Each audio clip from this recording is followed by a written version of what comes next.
Hello বন্ধুরা, তোমরা সবাই কেমন আছো? আশা করছি ভালো আছো। আমরা খুব ভালো আছি। সকাল সকাল সুপ্রিয়া লাইফস্টাইল ব্লগ থেকে আবারও নতুন ভিডিও নিয়ে একটা চলে আসলাম। ঘুম থেকে উঠে এদিকে রুটি বানানো যে কমপ্লিট। আজকে তাড়াতাড়ি কাজ করছে। এদিকে দেখো বিছানা উঠানো বাকি আছে। তো এদিকে দাদা ভাই যে দুধ নিয়ে আসলো, গাই খিরানো কমপ্লিট। তারপর রান্নাবান্নারও জোগাড় জান্তি করে দিলাম।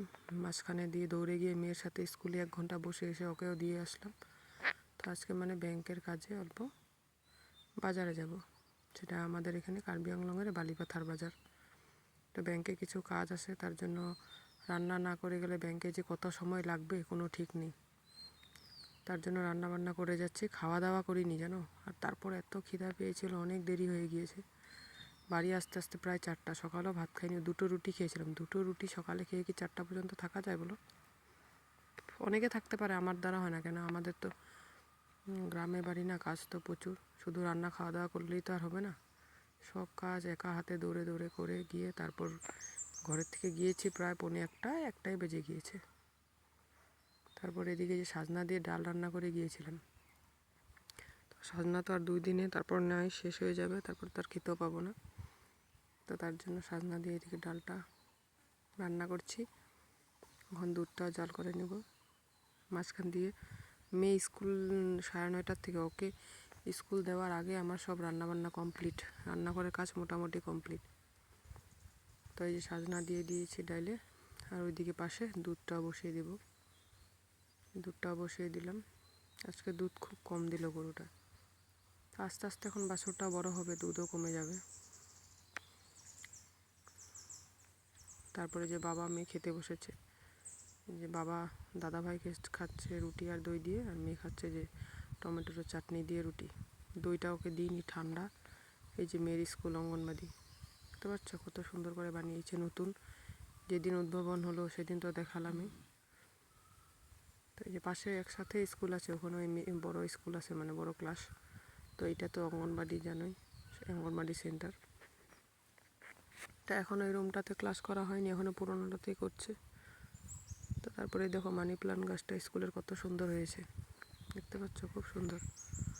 তারপরে যে তাড়াতাড়ি কাজ করে বাজারে চলে আসলাম। বাজারে এসে ভিডিও করতে ভুলেই গিয়েছি। তারপর এখানে ফুচকা খাবো দাঁড়িয়েছি, তার জন্য এই যে ভিডিওটা করলাম। যত পাহাড়ের জল নেমে আসে এটা দিয়ে অনেক মাছও ধরে অনেকে। তারপরে যেখান থেকে অল্প ফুচকা খেলাম। তারপর বাবা বাজারে ছিল, বাবার সাথে দেখা করলাম আর অল্প মাছ কিনবো। মাছ কিনে তারপর বাড়িতে আজকাল কিছু কিনিনি। এই 2 দিন বাজার গিয়েছি, অনেক শপিং করা হয়েছে। তারপরে অনেক কিছু দেখানো হয়নি, অনেক কিছু দেখানো হয়েছে। তো এই যে এদিকে মাছটা কিনছি। তো মাগুর মাছ নিয়েছি। মেয়ে বলছে মাগুর মাছটা খেতে ইচ্ছা করছে। আর এগুলো তো সবসময় পাওয়া যায়, খেতেই পারি। তো মাগুর মাছটা তো সবসময় পাওয়া যায় না। আর এইগুলো আমাদের এখানের যে ফিশারির মাছ বলে না, ফিশারির না কিন্তু, আজকাল তো চাষ করা মাছ না সব। কিন্তু আমাদের এটা চাষ করা না, এটা নিজেরা ওরা ধরে, পাথার সাথার যেখান টেখানে, যে মাগুর মাছ, তো ওইটাই খেতে টেস্ট। যেটা নাকি তোমার ফিশারিতে চাষ করা, ওইটা খুব একটা টেস্ট না, এটা কোনো গুণও নেই। শরীরের পক্ষে এটাই ভালো এই মাছটা। আর অনেক দাম জানো, 800 টাকা করে নিয়েছে। তো হাফ কিলো এনেছি, 400 টাকা নিয়েছে। তো হাফ কিলো আমাদের হয়ে যাবে। খাসির মাংসর থেকেও আমাদের এখানে এই মাগুর মাছটার দাম বেশি, পাঠার থেকেও। তারপরে যে আমরা বসে আছি, এই যে ড্রাইভার আসলো, এখন চলে যাব। এই যে বাজার দেখছো। আর আমাদের এখানে কার্বি মানুষ, তোমার ওরা বেশিরভাগ মহিলা মানুষই বাজার সবজি নিয়ে বসে। পুরুষ লোক খুব কম। ওদের মহিলা মানুষই সব বাজার করে, বিজনেস ওদের প্রত্যেক সাপ্তাহিক বাজারে সব মহিলারাই যায়। তারপরে যে দাদা ভাইয়ের, এটা আমাদের হাই সেকেন্ডারি কমপ্লিট করেছে, এটা দাদা ভাইয়ের কলেজ স্কুল। তারপরে যে বাড়ি যাচ্ছি। হাইওয়ে থেকে আমাদের বাড়ি অনেকটা ঢুকতে হয়, তোমার প্রায় 4 কিলোমিটার। কি সুন্দর পরিবেশ, দেখতে পাচ্ছ, মেঘলা মেঘলা ওয়েদার, খুব ভালো লাগছিল। আর প্রচুর ঠান্ডা। আর তারপর তো ওই যে ব্যাংকে গেলাম, তো জানো কত ঘন্টা লেগেছে, প্রায় 2 ঘন্টা দাঁড়িয়ে আছি, তারপর কাজ কমপ্লিট করে আসলাম। তারপরে যে মাছগুলো এনেছি এখন ঢালবো। যে লাফাচ্ছে ভয় লাগে বলো। তো রুই কাতলা হলে অন্য কথা, এই সব মাছ তো আমার খুব ভয় লাগে। আর এগুলো যদি একবার কাটা লাগে হাতে, তো আর বলে লাভ নেই। জ্বর এসে যাবে, একদম মোটা মোটা কাটা। 4টা মাছে তোমার আধা কিলোর থেকে অল্প বেশি ছিল, 580 গ্রাম মতন ছিল, 420 টাকা নিয়েছে। এই দেখো কেমন মোটা মোটা, একটা মাছ 4 পিস হয়েছে, এরকম মোটা, দেখতে পাচ্ছ।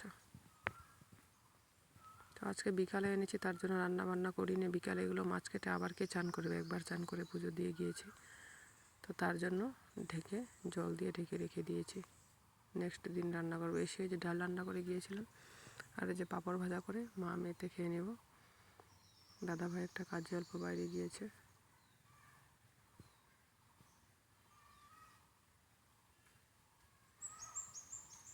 এই দেখো, মেয়েও পাঁপড় খুব ভালোবাসে খেতে, ওকে তো খুব একটা দেই না আমি এসব খেতে, কিন্তু যে ভেজে রেখেছি নিয়ে নিয়ে খাচ্ছে, আর এই যে জল খাচ্ছে। খিদেও পেয়েছে অনেকটা।